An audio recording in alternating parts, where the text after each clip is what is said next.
வாழ்க வையகம் வாழ்க வளமுடன். இறையருளும் குருவருளும் துணை புரியட்டும். வாழ்க்கை மலர் புத்தகத்திலிருந்து நாளொரு நற்சிந்தனையாக செப்டம்பர் 8ஆம் தேதி இன்றைய சிந்தனையாக தன்னிலை விளக்கம் என்றதை பற்றி சிந்திக்க உள்ளோம். உடல், உயிர், மனம், மெய்ப்பொருள் என்னும் நாளும் பொருள் நிலையில் ஒன்றே. விரிந்து மலர்ச்சி இயங்கும் நிலையில் உணரும் ஆற்றலில் பல பிரிவுகளாக விட்டது. மெய்ப்பொருள் ஆகாசம் என்ற நிலையில் ஆற்றலாகி தனது திணிவு நிலைகளின் வேறுபாடுகளால் பஞ்சபூதங்களாக திகழ்கின்றது.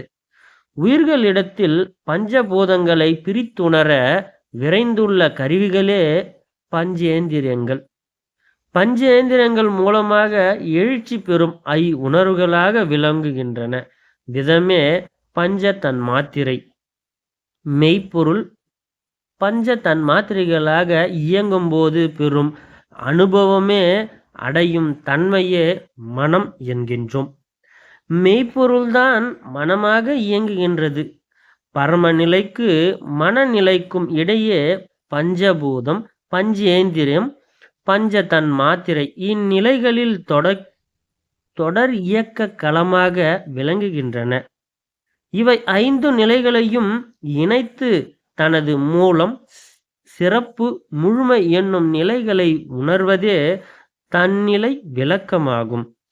இதனால் ஆணவம் என்னும் திரை விலகி அருட்பெரும் அகக்காட்சியாக அமைகிறது. நிலையும் அறிவுக்கு உண்டாகும்.